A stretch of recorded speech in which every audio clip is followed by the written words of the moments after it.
Parce que ça va signe moro yamabe. Quand je parle ça avec de larmes aux yeux. Et là on a bané ko pourquoi ba pasteur bazali ko kende wana les sciences cabales o yé qu'on voûter bateau et ko dominer. Non to tino formation mo aux États-Unis, tu dois aller prendre la théologie. Après un certain moment, on va te donner une église, tu auras de belles voitures, tu auras de belles maisons, ta famille sera stable et à une seule condition.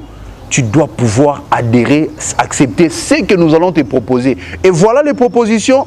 Le deux pasteurs ombo sangisanzoto. Même les animaux, mbona mboa jamais basangana ya mobali na mobali. Ba femelle basangana raté, ba mâle plutôt basangana raté. Luka nini franchement. Et ko luka nini.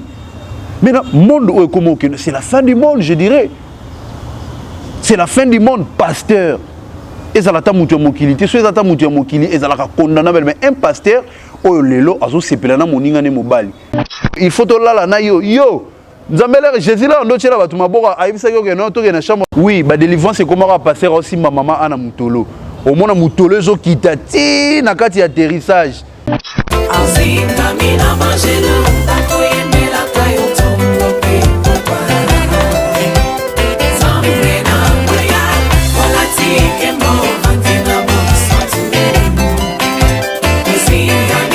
Merci fidèles heureux de vous savoir nombreux sur votre chaîne. Merci aussi de m'avoir accepté comme votre enfant, votre bébé, votre nounou, votre papa, je dirais. Moi c'est Jordan Lobakou, je sais que non, ce visage est à nouveau dans cette chaîne, mais vous allez comprendre, vous allez habituer à moi. Je suis votre humble serviteur, journaliste et d'investigation. Et voilà pourquoi j'ai porté mon choix, j'ai choisi de travailler ici. Je salue vraiment la patronne de cette chaîne, la grande dame Dorcas. Merci à toi en direct de London. Merci à mon équipe technique. Là je vois Serge qui assure derrière la caméra. Merci à toutes les personnes. Oh, vraiment, Boza Nathan Wakasi Yakolana Biso. J'ai toujours dit, le monde est envahi par des choses. Chaque jour, il y a des choses qui arrivent. Et c'est quoi ces choses? Aujourd'hui, je suis seul sur mon plateau. En tout cas, j'ai voulu faire une petite analyse, parler, interpeller et puis lancer, tirer une sonnette alarme à ce que Dieu puisse nous aider. Actuellement, le monde est vraiment bouleversé. Actuellement, le monde est bouleversé.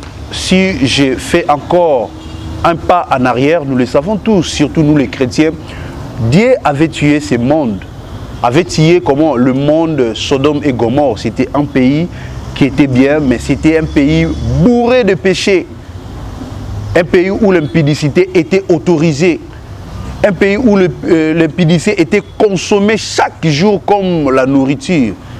Les gens commettaient des fautes graves hors la Bible, hors le principe humain, hors le principe biblique. Et c'était quoi les causes? C'était quoi les erreurs? C'était quoi les péchés?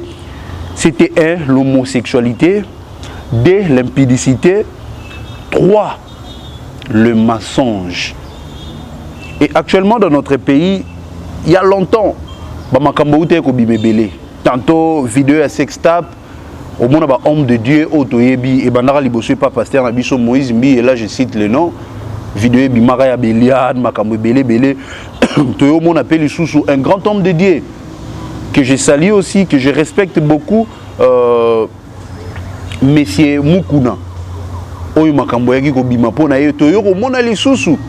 Oezali de Konabiso Michel Baken, en tout cas, je suis bercé par ses chansons. Il chante bien et j'aime un peu sa belle plume. Il écrit bien ses chansons. Oezala vraiment quelque chose. Il y a bien Oezepel Sarabiso. Et c'est là qu'il y a quand même un musicien, il y a Mokili, tout le monde a héritier, vidéo à sextape et Eurobima. La chose la plus étonnante, c'était quoi? Le fait de voir les hommes de Dieu, le monde où est commis, n'a pas pratiquement Oezali bizarre. N'a pas pratiquement oezali animal, n'a pas pratiquement oezali inhumain, n'a pas pratiquement oezali des abominations oezo se commettre du jour au lendemain. Actuellement une vidéo qui fait vraiment le buzz oezo circuler oezo ça la passionalité, il y a 2 pasteurs de l'église Philadelphie de notre apôtre cher Roland Dalo. Apôtre et pasteur, il y a président Nabiso pasteur président Nabiso Félix Tshisekedi, président Nabiso Martin Fayulu Escaba Sambelaka. Je me pose des questions. Homosexualité, je ne connais pas pasteur. Pasteur, vidéo bimi deux pasteurs bazalaka ba PD. C'est-à-dire ba pasteur bazalaka ba PD ba komi ba double sim ne balobara. Ce sont des choses à condamner, ça fait mal. Je parle ça avec un visage bien là, ça fait mal. Où en sommes-nous? Ce monde est au Kendewapi, monde des airs au Béba. Et bien là, ma fille, pasteur, et Zalara Liboso, pasteur, et surtout avec l'église de réveil, Babana Kopanza, Bamabote Abatu. Au monde pasteur, non, maman n'a Zandoki, les qui n'a Zaboé, moi si n'a Zaboé, mon bali n'a Zaboé, et les lots, ils allaient transformer. Au cours d'une émission avec le prophète de la nation de l'île, si je salue vraiment là où il se retrouve maintenant, prophète de la nation, l'homme de pétage. Il avait dit quelque chose qui est très important. Alors, au cours de cette année 2022, ceux qui va passer rebelle, bon limité, matin, parce qu'il y a le bas qui comme il parle de pétage, or, sous ces comédies, sous ces diversités, il parle des choses qui sont réelles. Les lots, tout le monde a église et baby. Et comme on continue à faire l'église, occultisme et continue à faire l'église, et voilà les lots, homosexualité, comme il ne pas pasteur. Tu y a pas musicien, qui les a pas occultiste. Et comment on a fait l'église et il y a nini, franchement. Et il y a nini. Maintenant, monde c'est la fin du monde, je dirais. C'est la fin du monde, pasteur. Et ça la tamutu mokilité, soit ça tamutu mokili, et ça la condamnable. Mais un pasteur, oh lelo, azo sepelana moninga ne mobali. Pasteur Denis le Salobagi va pasteur et belo, mon abon, ya ba mama ba moki ma bon parce qu'il ba metu ba kokakate ba koma faible. Et ba koma do ba pesa, ba ngope ba pesa, ba ngo ba pesa, ba ngope ba ozwa. Au mon pasteur moko boya za bien. Nzokande abimarane na baninga ne mibali. Et ça li soni na pasi na kati ya mokili. Ba pasteur oyo, ba pasteur ya soni bazala excommunier l'église, ba bengana bango, ba retirer bango ba longwa, bazala pini. S'il s'agirait même pas lapider bango parce que c'est une honte. Et ça honte moko ya makasi et puis et ça péché moko condamnable, c'est une abomination. Le tozomona ba pasteur rebelle ba comment Dieu m'a fait voir. Dieu m'a dit, donner comme ça. Pendant qu'il y a des gens qui souffrent dans la rue, jamais bien au salata ba prière moko to ba soutenir atamboka oyo. Nzamba pe sabiso makasi ba guerre na STC là. Mais pour de faire des choses comme ça pour faire des appels de fonds, vous êtes les premiers. Et voilà la honte au beau faire subir ba nzambe. Ba honte au bozali ko pesa ba nzambe ba soni, ba pasteur bo komi ezanini. Moi je me pose des questions. Il y a un moment à rappeler, c'est que dans la religion, il y a un pasteur qui a la plus, il y a un Bible et lobby. Et ça passe, quand j'ai regardé cette vidéo, je sais que mon réalisateur va pouvoir balancer quelques images parce qu'on va cacher le visage. Le YouTube ne nous a pas autorisé de mettre de telles images comme ça parce que la vidéo est en nudité et ça a signalé. Mais ça ne va pas si makasi tu continueras toujours pour le belayango. Tu continueras toujours pour le belayango. Le monde où ezali ko beba to so bituna ezanini. Le komi basi na basi. Il y a même de maman pasteur au ba komi ko bimana ba sœur. Ba sœur na biso en Christ au to yebi au mona kana kati église, ba pasteur rebelle, ba comment ko pratiquer occultisme. Ba ko sa biso Dieu m'a parlé. Ba parler à l'anga lukuta de pasteur ya mensonge ya mawa ya nkele. O bozali ko kosa peuple de Dieu. Et vous aussi les fidèles bozalaka tellement sensible. Non, daddy a dit on doit s'aimer $500, $1000 pendant qu'il y a la honte o bazo foutre na bino pour soutenir les gens qui souffrent. Bozawana dim ya liboso daddy a dit bokomi ça ba pasteur le roi banzambe. Et voilà. Bon, quand il les athées peuvent pratiquer de telles pratiques, peuvent commettre de telles bourdes. C'est de la honte. C'est de la honte. Église à mon comme Philadelphie, deux pasteurs bozo sepelzana. Ya on metoni ezanini ba maman, ya ngo ba maman ba komo déclarer ko ba maman bazo déclarer ba lobi que non ba papa mikolo bazo kokate. Ah pe ba pasteur ba to ba kisa bokoko ba bimé belé. Ba sous les bengo ba maman la reine ba pesa biso ba mo pikiliki etele misabiso to za la bibali. Mais malheureusement ba pasteur ba yo ne mudulo ko ngama boye ne na za boye noko vraiment boye que non ko mo bimana muninga na mobile mais il faut être malade. Et ça, vraiment, je me pose des questions. Qu'est-ce qui se passe réellement? Qu'est-ce qui se passe réellement? Qu'est-ce qui se passe réellement? Ma pratique, je vais essayer un peu de numérer le cause où est Ndarabat. Vous savez, actuellement, le monde est comme dominé dans le satanisme parce que ce sont les signes. Il y a tant, il y a souka. Oh, nzamba ebisa kabiso. Tant que tu recommandes un mkolo ya souka, bokomona, ba guerre, ba nation, ba pays bakobunda. Bana bakozala lisusu na boto cité et pas ba boti na bango. Bana bakobanda kobanga lisusu te. Lelo tozomona yango. Soko talibana miki surtout ba jeune fille. Atombolele papa moko ya mukolo ofongoli munoko na miso mona papa moko donc alemba libumu lemba bari de bimeti na katimini.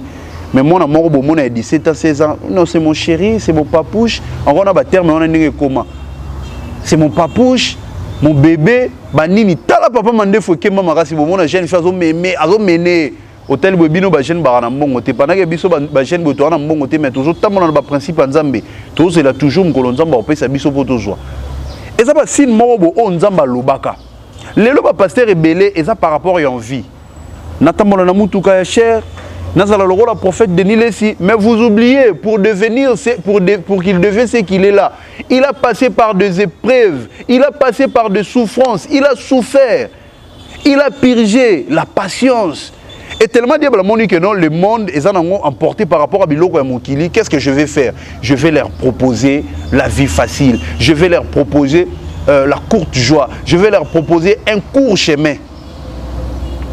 Le Tokomi. Ma pratique, on a esprit, ils ont la réclamation. Parce que, étant humain comme ça, c'est tellement difficile, il y a un sentiment. Au Kende, au monde, non, il pasteur, on a besoin comme le rôle pasteur tel. Oh, bah, pasteur est belé, tout le monde va aller au Bisabatu Banzombo, na Kata Misapi, Nzombo, l'on m'a comme au Bimabangolo. Oh, Denis Sabenga, on manque qui on a, ils ont vraiment manqué, on a pratique, moi, on Kena Bamboka, Bozuba, Biloko, papa, maman, Zamazola qui s'engaille, et le pasteur Denis Saloba qui est en 2022, ceux qui vont bon limiter, maté, dévoiler Bino. Et voilà la réalité. Vous êtes dévoilés. Vous êtes dévoilés vraiment. Vous portez qui est allé, parce que échanger un peu la 4 minutes, l'église, français, et belé, quand on trouve le français là-bas, les pasteurs qui prêchent bien en français, non, ces pasteurs ici, ils ont vraiment la Lilobayanzambe. Or, ce sont des pasteurs hypocrites, des satanistes, des cabales, des vampires, des sauvages. Je dirais des sauvages, des inconscients, des animaux, des sauvages, des bêtes. Parce que ça va si moro yamabe. Quand je parle ça avec de larmes aux yeux. Et là on a bané ko loba pourquoi ba pasteur bazali ko kende wana les sciences cabales o yé qu'on voûté bateau et ko dominer. Notre outil de formation aux États-Unis, tu dois aller prendre la théologie. Après un certain moment, on va te donner une église, tu auras de belles voitures, tu auras de belles maisons, ta famille sera stable et à une seule condition. Tu dois pouvoir adhérer, accepter ce que nous allons te proposer. Et voilà les propositions. Le deux pasteurs ombo sangisanzoto, même les animaux, mbona mboa jamais basangana ya mobali na mobali, ba femelle basangana raté, ba mâle plutôt basangana raté. O ezaba animal, bazana instinct, bazana conscience, bazana na rationalité té. Mais ils ne peuvent jamais commettre de telles erreurs. Mais vous excusez-moi, pesanguna kosu kosu na kandezo pesangado, il faut na loba. Il faut la loba vraiment. Bino bona kati ya conscience, comment vous allez comme mabatu na kati éperdument? Comment vous allez comme mabatu na kati ya confusion? Au moins, pasteur a signé naé, non na sepeli na kende. Premier mois to bandi ba pesi église bandi ko mata. Et tellement ba sœur na biso balinga romona pété ba maman na biso balinga romona sika ba loba français té, balinga romona té sika pasteur alati. Tala ba pasteur rebelle ba koma très séduisant. Ba pasteur wana. Ne pensez pas que non, bazala séduisant, il séduit des sœurs. Non. Bah c'est du zarabadinga na bango mibali pasteur on l'a ta chemise mo bomona ke non a fongoli bouton atikiango libanda sa poitrine mona na ba poil na ya tolo ezo mona na vous pensez peut-être c'est la mode ou bien au salani pasteur ba comment mona tshenzela na mutu comme ça c'est de la folie pasteur misusu ba bimisa kuna oh na mona ki o ser na place au terre bango ba koma retrouver ka ser na mona ki na kati église ne kobo on dit que ça la bozali déjà au sali premier round deuxième round olinga ko longo lycée mais c'est quoi ça pasteur terre ba tout malo baba bongo la mitema na place au terre bango ba biloko wana MP to mona ki na chambre ozo bebi sa réputation et hôtel ba tout ba ko tate ba lo bagano kuna so to ko dit pasteur ozo ara prophétie à mon ara ba na chambre 44 so 24 bo chambre 11 On a mis tout dans vraiment et ça la passe c'est que pasteur on a bino do bolumbu na bino nyonso mon rabino. Nous allons dévoiler de faux pasteurs, des pasteurs escrocs, des pasteurs sauvages, des pasteurs mensongers, des pasteurs animaux. Oh bazo yeba marambazali ko salate. Et lorsque les pasteurs au monde a pasteur moko andimi babilo ko wana directement ba kotie na kati ya nini. Entre autres tala ba principe liboso ezala. Il y a liboso. Ba comme une impudicité incroyable. Moi j'admets je suis dans Milananga Masanga. Malgré heureusement je suis chrétien mais dans Milananga Masanga. Ok na ba rekwe moko o biso to bomba marano stress elegi makasi na tamboli makasi na se moi na se au cours de la semaine na travail mingi na l'exata semaine moko ata week-end on a yemilata moko pona au mona pasteur abata mais puis ba mela masanga nini. Babière brine, tirbokin, dopel. Tela masanga dopel, tu as benga masanga ya ba porter. Mais on va passer ba dormir là. Oh non mon frère, tu sais quand tu prêches devant les gens, en tout cas il y a des esprits qui menacent, il y a les stress. En tout cas, je passais mon temps à prier et voilà comme la Bible nous dit, il faut prendre un peu d'alcool. Papa, alcool on met la 12 bouteilles à turbo. 12 bouteilles à turbo, 12 bouteilles à turbo, on appelle ça la bon, il y a un bon mabino mi Congo. Au monde il y a un Congo qui au kokalisu te maman na mbeto insatisfait. À ce qu'on beaucoup monde qui n'a pas pratiqué à mabi. Et ça passe makasi bobongo la mité mais quand je parle comme ça je transpire bopé sans papier mouchoir té bopé sans ni pochette dans l'oba boy pour dévoiler ces faux pasteurs ça fait mal, ça fait tellement mal. Pourquoi et zo comme bongo tellement ici au Congo tellement to comme ko envier na biso ba eli biso occultisme et comme belé ba pasteur ba comme quand vient à Bango, ko bimana baninga na bango mibal. Deniles il a le pétage, bo fini pasteur Deniles. Mais au pasteur on a sur azoté un des prophètes Deniles. Il dit des choses réelles. Il avait donné une prophétie à l'obin à fin de la début de au cours de cette année 2022. Ce qui va pasteur et belé ba bongo limité maté et belé nous avons bando dévoiler bango. Voilà. Ba pasteur ba komo obima. Ba pasteur ba komo obima, pasteur na pasteur bo sangisa nzoto. Po boyo kanini nana zalaki o azana ni mosi na mobile. Oh, Azana ni moi si na mobile. Il y a mon entourage à pasteur avec de PD. Oh non, la Bible nous dit laissez bino balobarani les arceaux verser ni kiminga vraiment. Serge caméraman pesanga da verser ni. Vous là-bas les internautes au bozota la biso vraiment vous allez donner le verset. Oh comme il non ba païen boya tout soutenir. Papa yo sangana na muto azana masumu. Même la Bible nous dit fouiller les pécheurs. Bato bazano pemeni ba ko suyer yo mais yango bino boko moko sangana ba pasteur lelo boko mo bimisa eza pasi makasi bokoti ba tout trouble na kati église bokoti ba tout trouble na kati ya mabota bokoti ba tout trouble pasteur comment pesa ba tout bakisi non mon frère tu vois au monde nengo zabo nzamba ko lakiso il faut na peso connexion tu dois vivre surnaturellement yango boko mo pesa nzoto na sima ba maman na ndako ba ko ko soute ba comprendre wana boko mo kosa non maman tu sais aujourd'hui je suis trop pris Dieu m'a parlé je dois faire des prières il faut na matana ngomba lukuta ba pasteur a miyibi ba pasteur a lokoso ya lukuta o bazo bebi sa mboka o bazo bebi sa ba ndimi na biso o bozo kenda na bino ke louer chambre mo bo kosa ke non to kota ki retraite boko ko mi sepelisana. Et ça passe vraiment, je sais que non, c'est vraiment une petite analyse. À travers vos commentaires, nous allons encore faire le deuxième analyse.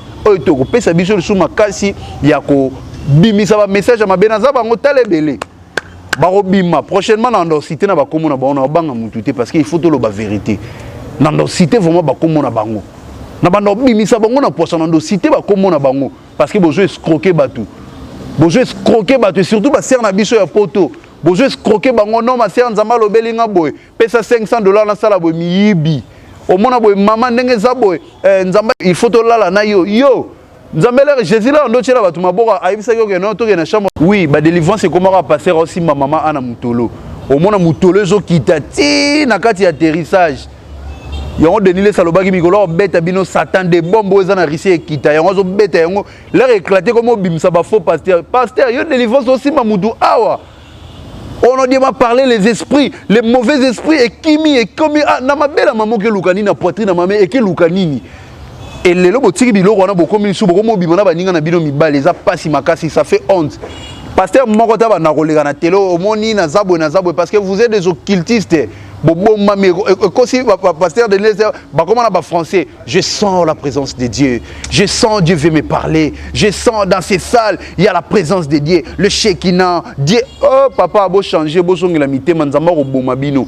Prophétie et bimaki oyo nyonso zo salela nzambe na kati ya lukuta soki bobongo limité matin nzamba obanda ko bimisa bino pi obanda ko boma bino na suki wana. Merci à bino batunion sur besoin de vos commentaires. En tout cas, je vous prie de partager cette vidéo et surtout de vous abonner massivement. Merci à la grande dame Dorcas, la grande dame en direct de Belgique, parce que vous êtes toujours là pour soutenir vraiment Oezali Moussala Oyo, vraiment toutes les personnes de bonne volonté qui veulent me soutenir. Le numéro est affiché au bas de l'écran. Moi, votre humble serviteur Jordan Lubakou dort pas la nuit. Mouto Alingarabino, parce que non le bagage la vérité. N'a bien après émission Oyo, Boko attaquer. Ata wo boire nga maladie labda na zamona nzambe na bomba mana makila Yesu Masia. Et kozwanga ite. Et kozwanga ite na zamona nzambe kozwanga ite to koloba vérité parce que bokomi ko boma biso. Et bela bato il fallait bato ba musicien to mema ba na kati ya na kati église. To mema bango na kati ya liloba solo mais tozo ko kalisu côté bango te parce que bokoma ko sala ba pratique ne mona ba musicien. Ba pasteur abescro, deux pasteurs bozali ko sangisa nzoto mawa. Ata banyama ba ko sala yango te mais bino bokomo sangisa ba nzoto. Les pasteurs PD. Au revoir, merci, nous nous retrouvons au prochain numéro. Bye bye.